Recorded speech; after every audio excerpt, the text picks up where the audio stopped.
The entire school learned Vivian Cross was a fraud at exactly 11:47 in the morning because that was the moment the headmaster stopped the founders' assembly, walked onto the stage with a sealed evidence sleeve in his hand, and ordered the projector operator to remove her name from the scholarship board. 1 second, her perfect score, 100 out of 100, was glowing above us in gold letters. The next, the number vanished, replaced by a red line that read result cancelled. Material irregularity. Nobody breathed. Vivian was standing beneath the screen in her white prefect blazer, one hand still lifted from the wave she had been giving the cameras. Her mother was in the front row. The governors were behind her. Our entire final year cohort was packed into the hall, whispering so loudly that the sound became a low electric hum. Then the headmaster turned toward me. "Ilara Voss," he said, "please bring forward the original answer sheet." I stood from the third row with the brown archival envelope pressed against my ribs. Vivian's face changed before I even reached the aisle. She knew what was inside. She knew because 3 days earlier, in the life I had already lived once, I had handed that same sheet to our mathematics teacher and never seen it again. In that first life, Vivian received the perfect score. I was accused of tampering when I challenged it, and my university offer disappeared before lunch. I spent 2 years trying to prove what had happened, and on the night I finally found the person willing to confess, my car went through the rail of Blackwater Bridge. I remembered the freezing river. I remembered the glass cracking around me. I remembered Vivian's final message glowing on my phone beneath the water. "You should have accepted that some girls are born to win." Then I opened my eyes 3 days before the assembly, seated in the records office, with Ms. Halden smiling across the desk and asking me to surrender my original answer sheet for routine disposal. This time, I smiled back and said, "No." For 1 full second, Ms. Halden's smile did not move, but the muscles beneath it tightened. The records office was narrow and windowless, lined with gray cabinets that smelled of dust, printer heat, and the lemon disinfectant the cleaners used after school. On the desk between us sat my Crown Scholars examination file, a thick cream folder stamped confidential. The examination was the most important test St. Arden Academy administered. The highest scorer received a full university scholarship, a public recommendation from the governors, and automatic nomination for the National Academic Medal. In my first life, I had entered the room believing I had scored somewhere near perfect. I had checked every calculation twice. I had even memorized the unusual sequence of corrections I made when question 38 contained a diagram that looked misprinted. Ms. Halden had told me the scanner registered my score as 71 and claimed the physical sheet had been creased beyond reliable review. Then she had pushed a destruction release toward me and said keeping damaged assessment material could delay the final rankings. I signed. That signature buried me. Now the same release waited beneath her manicured fingers. "Ilara," she said carefully, "this is not optional in the practical sense. The sheet has already been digitized. We clear the originals once quality assurance is complete." I looked down at the form. Same date. Same blue pen. Same tiny coffee ring in the upper right corner.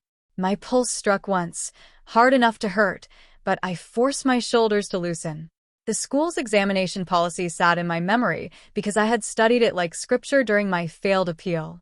Originals could only be destroyed 30 days after rankings were final, and candidates had the right to request supervised retention during any discrepancy review. "Quality assurance cannot be complete," I said, "because you just told me my scanned mark differs from my expected result." She blinked. That was the first crack. I slid the release back across the desk. "I am formally disputing the score. Seal the original in front of me, record its serial number, and give me the candidate custody receipt." Her expression hardened. "Who told you to say that?" "The policy," I answered. "The one you were hoping I had never read." She tried softness next. People like Ms. Halden always did. Pressure first, concern second, threat third. She folded her hands and lowered her voice, as though the two of us were sharing a private tragedy. "You are tired. Final year has been demanding, and disappointment can make students remember their performance more favorably than it was." In my first life, that sentence had worked because it touched the exact bruise I carried. My father had died the previous winter, my mother was working double shifts at the hospital, and I had spent months studying after midnight while pretending grief was something I could schedule around homework. I had doubted myself, because Ms. Halden sounded calm, and adults with calm voices had always been treated as more credible than girls with shaking hands. Not this time. I reached into my bag and placed my phone on the desk with the voice recorder already running. For the record, are you saying my request for attention is denied? The softness vanished. Recording staff without permission is inappropriate. The school handbook permits students to record formal academic review meetings after notice. I tapped the screen. You have notice. Her eyes moved toward the closed door. That tiny glance mattered. In the first life, I had assumed she was worried about privacy. Now I understood she was checking whether someone was waiting outside. Right on cue, the handle shifted.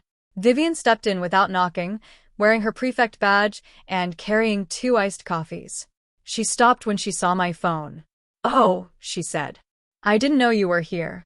A lie, delivered too quickly. She set one coffee beside Miss Halden and kept the other for herself. Their familiarity hit me like cold air. In my first life, I had discovered too late that Vivian's mother chaired the school fundraising committee and had privately arranged Ms. Halden's promotion to examination coordinator. "Vivian is assisting with assembly preparation," Ms. Halden said. "She has no involvement in your file." Vivian smiled at me, bright and sympathetic. "Is this about your score? I heard there might have been a scanner problem." "That's awful." She should not have known. The rankings were confidential. I watched her sip through the straw and said, "Interesting. I never told you what kind of problem it was." Her smile remained, but the straw stopped between her lips. I requested the evidence sleeve, and Ms. Halden claimed the office had run out. I requested a second staff witness, and she said everyone was busy. I requested the records registrar, and she said he had left campus. Each refusal sounded minor by itself. Together, they formed a locked door. So I stood. "Then I will take the sheet directly to the headmaster's office and have it sealed there." Ms. Halden moved faster than I expected. Her palm came down on the cream folder. "Assessment materials cannot leave this room." "Then seal it." "Sit down, Alara." There it was, the threat stage. Vivian stepped away from the door, blocking the easiest path without making the movement obvious. In my first life, I would have been frightened by the sight of 2 authority-backed people closing around me. In this life, I had already drowned once. A blocked doorway did not impress me. I raised my voice just enough to carry into the corridor. "I am requesting that my original answer sheet be preserved under Section 9 of the examination policy. Ms. Halden is refusing to seal it, refusing a witness, and refusing registrar access." Outside, footsteps stopped. The records office shared a corridor with the junior administration desk, and at 10 in the morning there were always parents waiting for enrollment appointments. Ms. Halden's face drained of color. She snatched a clear security sleeve from the bottom drawer, the supplies she claimed did not exist, and shoved the cream folder open. Inside lay my original bubble sheet, slightly bowed at one corner, but perfectly readable. I knew it instantly. Candidate number 0417. Form C. My handwriting in the certification box. The faint graphite scars where I had changed 7 answers. Relief nearly broke through my control. It was still here. She slid it into the sleeve, pressed the tamper strip closed, and wrote the serial number on a custody receipt. I read every digit before signing. Then I made her sign. Then Vivian, trapped by her own presence, had to sign as witness. When the envelope was finally in my hands, Vivian said lightly, "You're making this more dramatic than it needs to be." I met her eyes. "You're right. It only becomes dramatic if someone planned to replace it." I left the office with the envelope tucked under my blazer and did not go to class. In my first life, I had reacted emotionally and alone. I sent frantic emails, accused Vivian directly, and gave Ms. Halden enough warning to clean every record that could have helped me. Rebirth did not make me smarter. It made me patient. I walked to the library, chose the table beneath the security camera, and wrote a timeline from memory. At 9:12 on Monday, I had been called to the records office. At 9:18, the destruction release appeared. At 9:26, Vivian entered with coffees. At 9:34, the sheet was sealed under protest. Then I photographed the custody receipt beside the live library clock and uploaded copies to 3 places: my personal drive, my mother's email, and an encrypted folder whose access link would automatically send to the governors if I failed to log in for 48 hours. Dramatic? Absolutely. Drowning makes a person respectful of backups. After that, I examined the sheet through the sleeve without opening it. The Crown Scholars paper used pressure-sensitive, dual-layer stock. The upper graphite layer was scanned for scoring. The lower security layer preserved the pressure path of each mark, including erased answers. During my first appeal, a retired examiner had explained that the pressure sequence could identify whether a sheet was copied or reconstructed. My original showed more than final choices. It showed behavior. Question 6. B pressed first, then erased, then D. Question 19. C. Erased twice, then A. Question 38. 3 hesitant circles around the diagram, followed by an answer change from E to B after I noticed the axis label. 7 corrections in total, all in a peculiar order. A thief could copy my final responses. She could not recreate the exact rhythm of my uncertainty unless she had studied the original sheet itself. That thought brought me to the second part of the trap. I opened my old notebook and found the page where I had reconstructed my answers after the exam. In the margin I had written a sentence I remembered only because it later haunted me. Vivian asked why I changed 38. I had told her. She already knew too much before the scores existed. The examination had taken place the previous Friday in the old gymnasium. 200 desks were arranged under bright temporary lights, each separated by a strip of red tape. I remembered every sound: the cough of the ventilation system, the squeak of shoes on varnished floorboards, the bell at the halfway mark. Vivian sat 4 rows ahead and 2 seats to the left. She should not have been able to see my answers. At the end, students were instructed to place answer sheets inside numbered collection trays, while proctors checked candidate labels. Ms. Halden supervised tray 4, which contained candidate numbers 0400 through 0449, mine and Vivian's. That had always bothered me. What I had not understood in my first life was the importance of the 10-minute evacuation halfway through the test. A fire alarm forced us into the courtyard. We were told to leave everything on our desks. The alarm was later dismissed as a faulty sensor. While students waited outside, Vivian returned inside claiming she had left her asthma inhaler. Ms. Halden escorted her. 8 minutes later, they rejoined us. In the first life, I learned from a janitor that no fire sensor had malfunctioned. Someone had pressed the manual alarm near the music corridor. He was ready to state that, but he disappeared from the school before my appeal hearing. His name was Mr. Bell. This time, I did not search for him at school. I searched the staff directory archive, found the emergency contact number listed for maintenance contractors, and called from the library stairwell. He answered on the 3rd ring. St. Arden Maintenance. His voice was exactly as I remembered, rough and impatient. Mr. Bell, my name is Alara Voss. I need to ask about the fire alarm during Friday's scholarship examination. Silence. Then, students shouldn't have this number. The alarm was manual, wasn't it? Another silence. Longer. Come to the loading bay at 3:20, he said. And don't bring a teacher. Mr. Bell was waiting beside the recycling cages with a cigarette tucked behind one ear and a folded maintenance log in his hand. He looked older than I remembered, though only 4 days had passed since the exam. Maybe in my first life, I had not noticed the exhaustion in his face because I was too desperate to see him as evidence.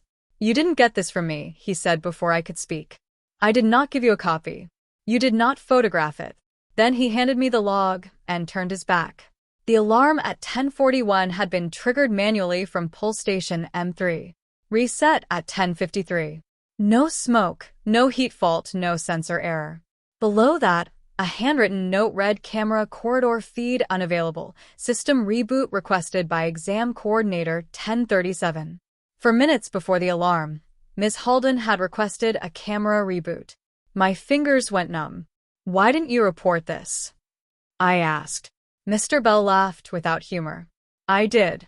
Your coordinator said the reboot was part of exam security, and the alarm was probably a student prank. Then, yesterday, I was told my contract won't be renewed. In my first life, he had vanished because they removed him. Did you see who pulled it? No. Camera was down. He glanced toward the building. But I saw Cross's girl come back inside with Halden. She didn't go near the nurse's office. They went through the gym's side door. That was useful, but not enough. A lawyer could call it assumption. A governor could call it procedural noise. I needed something that could not be softened by polite language. Was anyone else in the gym? I asked. He hesitated. One cleaner. Nadia. She was replacing bin liners in the equipment room. She left through the south exit right after the students came back. Where can I find her? His expression closed. You can't. She quit. In my first life, I had never heard her name. That meant the timeline had already changed. Or perhaps the evidence had always existed, and I had simply looked in the wrong direction. Mr. Bell took back the log. I had obeyed his warning and not photographed it. What he did not know was that my phone's recorder had captured every word he said.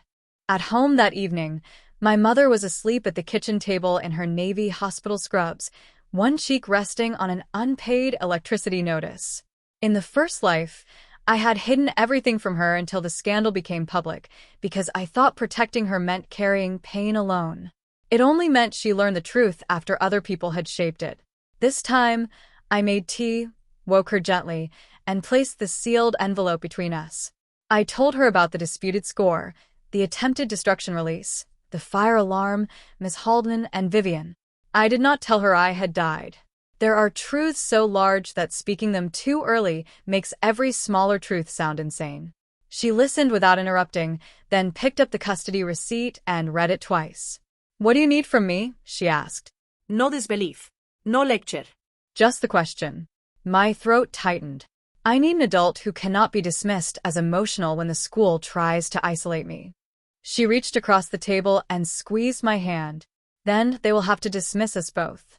We drafted a preservation notice addressed to the headmaster, the chair of governors, and the external examination board.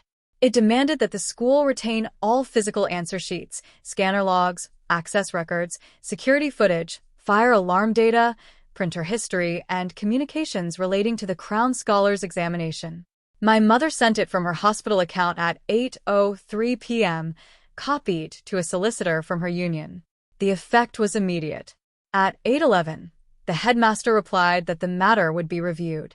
At 8:19, Ms. Halden emailed me privately, "You have misunderstood an administrative process. Please withdraw the external escalation before it causes reputational damage." At 8:22, Vivian texted, "Are you seriously accusing me because you can't accept losing?" I did not answer either message. Instead, I took screenshots and added them to the archive. Then a third message arrived from an unknown number. One sentence. "Stop asking about Nadia if you want your mother to keep her job." My mother read it over my shoulder. She did not flinch. "Now," she said, "we know you are right. Threats are useful when they arrive too early. They reveal fear before the evidence is complete." I forwarded the message to the solicitor and made no public accusation. The next morning, I went to school as though nothing had happened. That unsettled Vivian more than anger would have. She watched me enter homeroom, watched me sit by the window, watched me take out my chemistry book. Her friends clustered around her desk, speaking in low voices that stopped whenever I moved. At 8:40, our homeroom teacher announced that the scholarship rankings would be revealed at the Founders' Assembly on Thursday. Applause broke out. Vivian lowered her eyes with practiced modesty. She already knew she was first. I knew because in my first life, she had worn the white prefect blazer reserved for award recipients before the announcement was official. She wore it again now. Same pearl buttons. Same gold pin at the collar. She had dressed for the photograph. Halfway through the lesson, a folded note landed on my desk. "Meet me in the archives stairwell at lunch. Come alone." The handwriting was disguised in block letters, but the paper carried the pale green border used by the cleaning department for supply requests. Nadia. Or someone pretending to be her. At lunch, I did not go alone. I asked my friend Mara to wait behind the fire door with her phone recording, then entered the stairwell. A woman in a gray cleaning uniform stood on the landing, twisting a ring around her finger. She was younger than I expected, perhaps 25, with dark circles beneath her eyes. "You're Alara?" she whispered. "Mr. Bell said you were looking." I nodded. She looked up the stairs, then down. "I saw the teacher open your exam packet during the alarm." The prefect girl stood beside her. They took photographs of one answer sheet. Then the teacher removed a blank sheet from her folder. My heartbeat slowed instead of racing. In danger, the body sometimes becomes strangely quiet. "Did you see the candidate number?" No. But I saw the girl's phone screen. Your name was visible in the photograph. She reached into her pocket. And I found this after they left. In her palm lay a torn strip of candidate label backing. Printed on it was the number 0417, mine. I asked why she had quit. Nadia stared at the strip, as though it had teeth. "Ms. Halden saw me near the equipment room. On Monday, she said there had been complaints about missing jewelry and that the school would report me unless I resigned quietly. I have never stolen anything." Her voice shook with fury rather than fear. I wanted to forget it. Then someone came to my flat last night and told my brother I could be deported if I spoke. The threat against my mother had been broad. This was targeted. It also told me whoever was protecting Vivian had access to staff records. "Will you make a statement?" I asked. Nadia stepped back. "No police. No school board. They will destroy me." I wanted to push. In my first life, desperation had made me treat witnesses like doors I could force open. But people are not evidence containers. Fear has consequences. "Then do not sign anything," I said. "Tell me only what you are willing to have recorded anonymously." Her eyes flicked toward the fire door. Mara stayed silent. I showed Nadia the recorder on my phone and explained where the file would go. She nodded once. For 12 minutes, she described the evacuation, the open packet, the photographs, the blank sheet, and Ms. Halden's threat. She did not speculate. She gave times. She described where each person stood. She remembered that Vivian wore a silver bracelet that kept striking the metal desk. That detail mattered because Vivian had posted a selfie before the examination showing the same bracelet and the caption "Lucky Charm for a perfect day." When Nadia finished, she placed the candidate label strip in a small paper envelope I carried, but refused to let me write her name on it. "There's more," she said. The teacher used the office printer after the alarm. I heard it from the equipment room. "The gym office printer?" "Yes. It jammed." She swore. The printer made 3 beeps. Suddenly, I remembered something from my failed appeal. Vivian's official answer sheet was listed as a reissued form because the original was supposedly torn. A reissued sheet would have been printed inside the gym during the exam. The printer log could reveal exactly when. By second period, the headmaster's office requested my presence. Dr. Vale was not a cruel man. That had made him dangerous in the first life. Cruel people are easy to oppose. Decent people who fear scandal can persuade themselves that silence protects everyone. He sat behind a wide oak desk with my mother's preservation notice open on his tablet. Ms. Halden occupied the chair to his right. Vivian's mother, Helena Cross, sat to his left in a cream suit, though no student advocate had been invited. The arrangement told me everything. "Alara," Dr. Vale began, "serious claims have been implied, and we want to prevent misunderstanding from escalating." I placed the sealed original answer sheet on the desk, but kept my hand on it. "Then begin by explaining why Ms. Cross is present." Helena smiled. "As chair of the fundraising committee, I advise on reputational matters. This is an academic review concerning your daughter." Dr. Vale shifted. Ms. Halden spoke before he could answer. "No allegation has been made against Vivian. Then there is no reason for her mother to be here." A pause. I could feel the old version of myself trembling somewhere inside me, the girl who had once sat in this office and apologized for being upset while adults dismantled her future. I let her watch. Helena leaned forward. "Your mother's email threatens external escalation based on speculation. St. Arden has supported you generously through difficult personal circumstances. It would be unfortunate if gratitude were replaced by hostility. There it was, wrapped in silk. Your scholarship, your father's death, your mother's wages. We know every weak place. Preserving evidence is not hostility, I said. Destroying it after notice may be. Ms. Halden's composure slipped. No one is destroying anything. I looked directly at Dr. Vale. Yesterday, she tried to make me sign a destruction release. He turned to her. She opened her mouth. I placed the recording device on the desk and played her own voice. We clear the originals once quality assurance is complete. Then my request. Then her refusal. Then Vivian entering and revealing knowledge of the scanner problem. The room became very still. I stopped the audio before the end. I have more, I said. But I will provide it only after the examination board confirms independent custody. Helena's smile disappeared. You are a child attempting to blackmail a school. No, I said. I am a candidate preserving an appeal. Dr. Vale ordered Ms. Halden to leave the room while he contacted the external board. She stood so abruptly that her chair struck the wall. Helena remained seated until I asked whether the conflict of interest had somehow changed.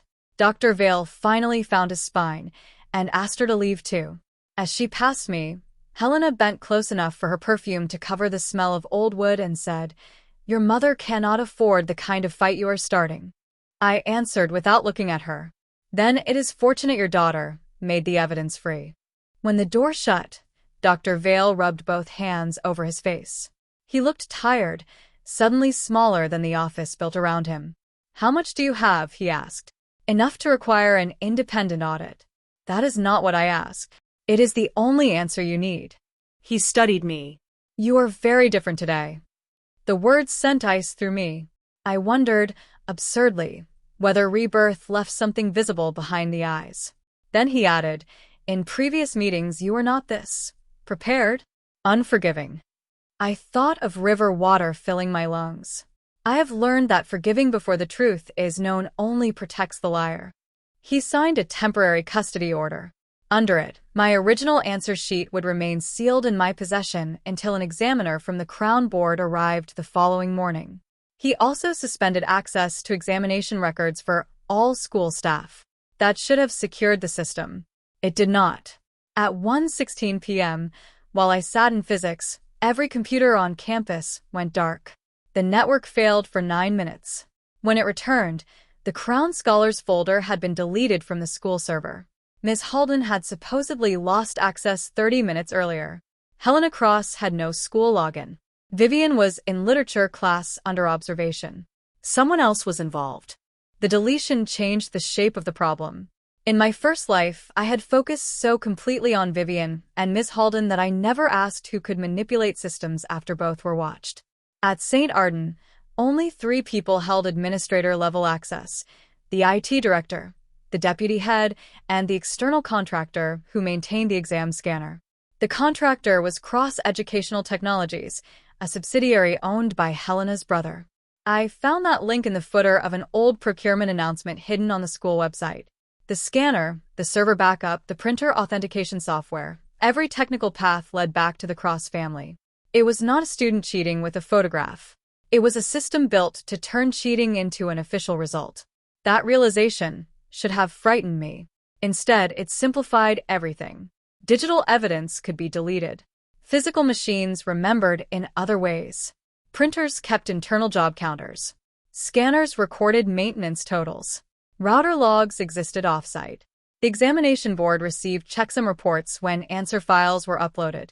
A perfect replacement could imitate a sheet, but it could not rewrite every independent clock.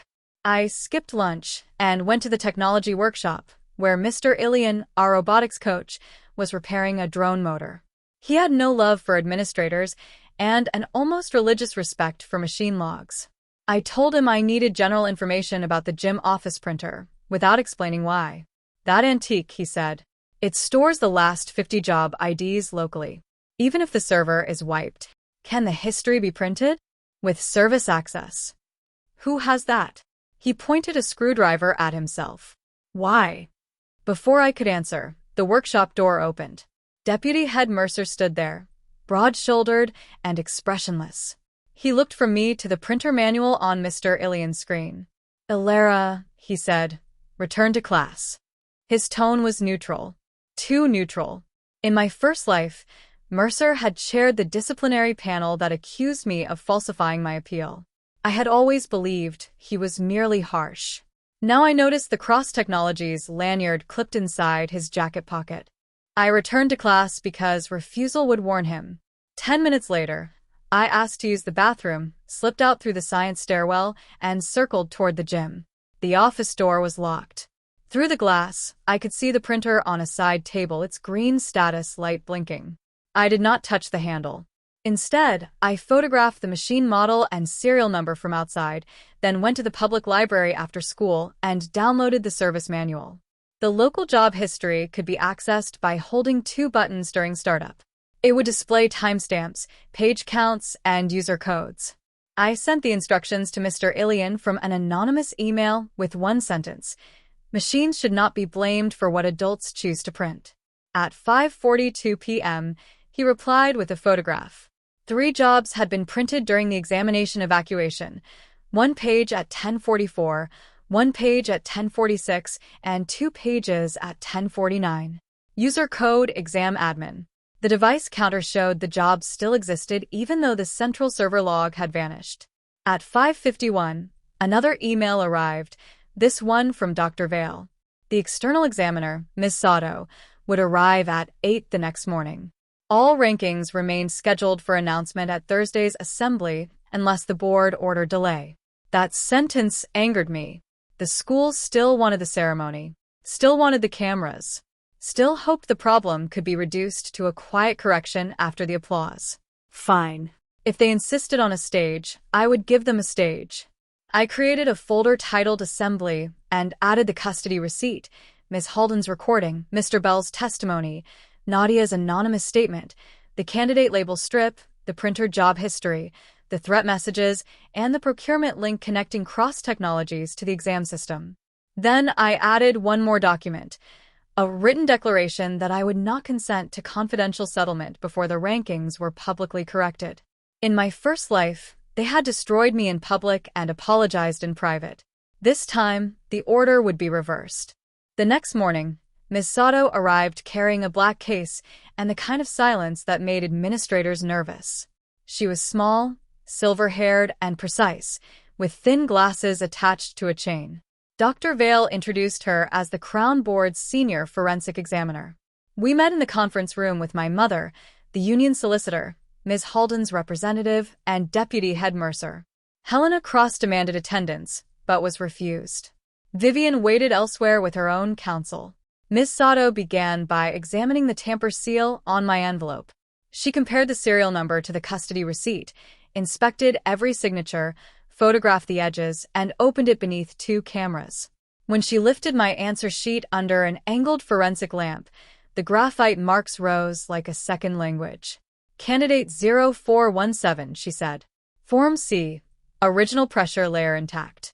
No evidence of post-examination alteration. My mother exhaled beside me. Ms. Halden's representative asked whether the sheet could still have been incorrectly scored. Of course, Ms. Sato said. Machines are imperfect. Paper is patient. She scanned the sheet on an independent reader. The score appeared. 100. Not 98. Not 99. 100. Every answer correct. The room shifted. Dr. Vale stared at the screen. Mercer's jaw tightened. In my first life, they had told me 71 so often that a hidden part of me had begun to believe them. Seeing the number did not feel like triumph. It felt like recovering my own name.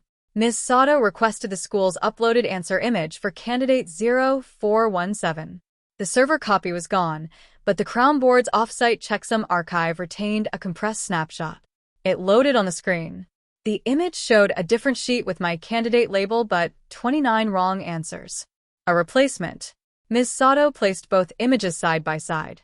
The uploaded sheet was printed on reissue stock, she said. Its manufacturing microcode dates from the morning of the examination. The printer history confirmed 4 pages printed during the alarm. One of them had become my false sheet. Then came the interruption none of them expected. Ms. Sato asked for candidate 0398, Vivian Cross. The board snapshot showed her perfect answer sheet. At first glance, it looked clean. Too clean. She enlarged question 38. Beneath the final bubble B, faint pressure scars curved around E. Then she moved to question 19. C had been pressed, erased twice, and replaced by A. Question 6 showed B before D. My 7 corrections. Same order. Same pressure angles. Same hesitation marks. Even the 3 circles around the misprinted axis were there. Vivian's sheet did not merely share my final answers. It shared my uncertainty. Ms. Halden leaned toward the screen. That could be coincidental. Ms. Sato looked at her over the rim of her glasses. 7 identical correction sequences across 100 items, including non-scoring graphite gestures, is not coincidence. It is replication.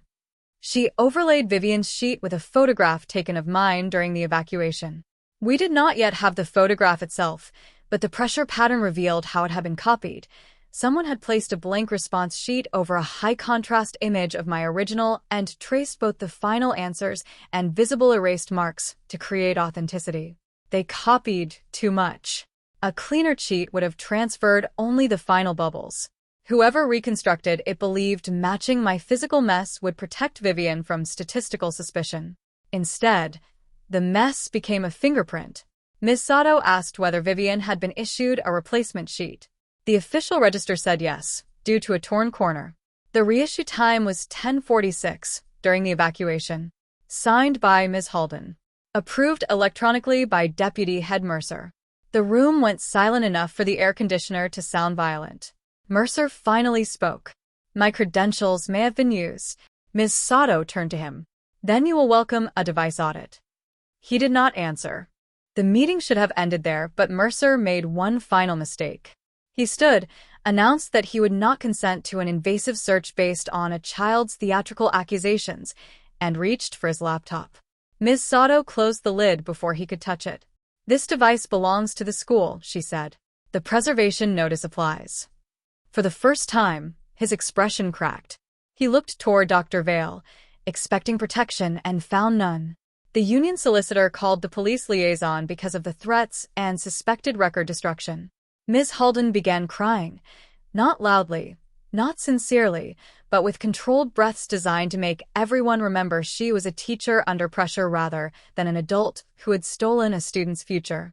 She claimed Mercer instructed her to reissue the forms and said Helena Cross had assured them the scholarship publicity would secure a major donation for the new science building. Mercer called her a liar. Their alliance collapsed in less than a minute. Each tried to become the smallest criminal in the room. While they blamed one another, Ms. Sato's technician imaged Mercer's laptop. The deleted exam folder had been removed through an administrator session tied to his device at 1:16 the previous afternoon. He had scheduled the campus network restart to hide the deletion. Worse, the technician recovered a draft email addressed to Helena.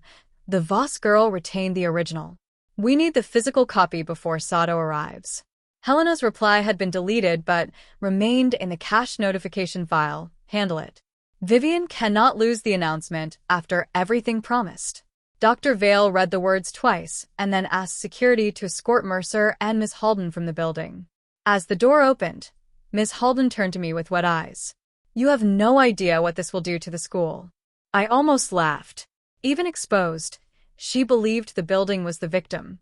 I know exactly what you did to a student, I said. The school will survive the truth. Your career may not. After they left, Ms. Sato sealed every disputed record and issued an interim finding. My score was validated at 100. Vivian's result was suspended for replicated response material. The scholarship ranking could not legally list her. Dr. Vale suggested postponing the assembly. I reminded him that invitations, cameras, and governors had already been arranged. You are prepared to announce her score publicly, I said. Correct it with the same volume. My mother did not tell me to be kinder. She simply sat straighter beside me. Vivian found me after school in the empty music auditorium.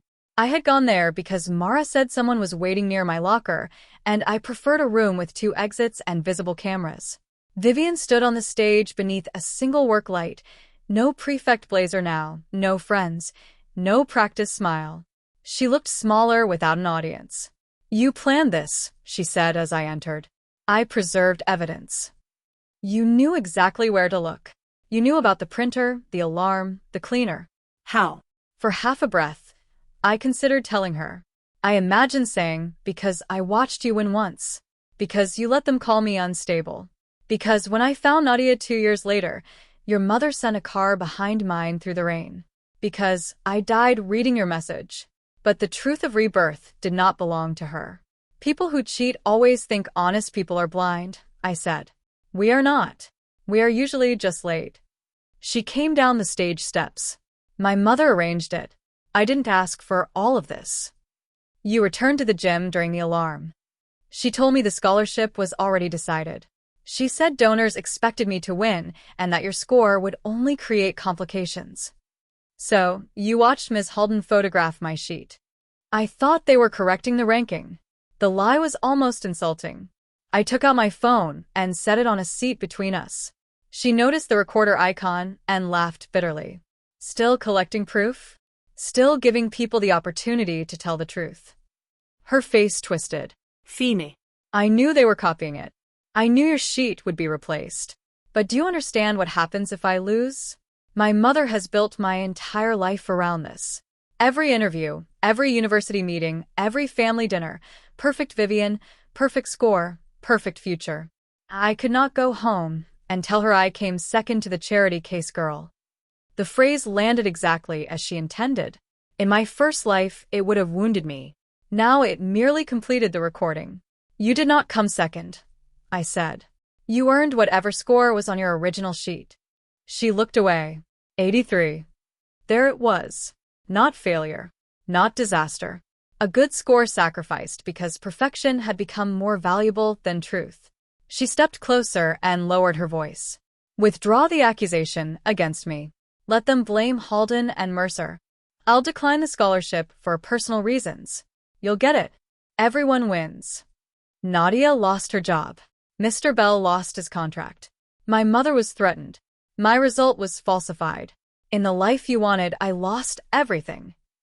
She frowned at the strange wording. I picked up my phone. This is not about who receives the scholarship anymore. Then what do you want? I walked past her toward the exit. For your real score to stand beside your real name. Thursday's assembly began at 11:30. By 11:40, Vivian was on stage. Dr. Vale had not warned her that the Crown Board intended to intervene publicly. He had only told Helena that a revised announcement would be made. Helena arrived with 2 lawyers and seated herself in the front row as though proximity to the stage could still control it. The giant screen displayed the top 10 candidates. My falsified 71 was not shown because only finalists appeared. Vivian's name occupied the first position in gold. Vivian Cross, 100. The hall applauded on habit. Cameras flashed. She wore the white blazer after all. For a terrible second, the scene matched my first life so perfectly that I smelled river water. My hands went cold around the archival envelope. Then Dr. Vale approached the microphone and did something he had failed to do before. He stopped protecting the institution from embarrassment. Before this award is presented, he said, the school must correct a serious breach in the examination process. The applause died unevenly. Helena rose. One of her lawyers touched her arm, but she shook him off. Ms. Sato entered from the side aisle with 2 Crown Board officials. Dr. Vale ordered the projector operator to remove Vivian's name. The gold line vanished. Red letters replaced it. Result cancelled. Material irregularity. That was the moment the entire school learned. Whispers surged through the hall. Vivian remained beneath the screen, frozen in the exact pose she had practiced for victory. Dr. Vale called my name and asked me to bring forward the original answer sheet. As I walked down the aisle, students leaned away to see the envelope. Mara covered her mouth. Mr. Bell stood near the rear doors in a borrowed suit. Beside him, wearing ordinary clothes instead of a cleaning uniform, was Nadia. I had not known she would come. She met my eyes and nodded once. That nod meant more to me than the applause that followed. On stage, Ms. Sato opened the public findings without exposing confidential answers. She explained that my preserved original had scored 100 on independent review, while the sheet submitted under Vivian's candidate number reproduced 7 identical correction sequences and non-answer markings from mine. She displayed enlarged diagrams of the pressure patterns: B erased to D, C erased twice to A, the circles around question 38. The evidence was simple enough for every student to understand. Gasps rolled through the hall each time another match appeared. Then she showed the reissue timestamp from the evacuation, the printer's local job counter, and the false sheet uploaded under my number. She did not dramatize. She did not need to.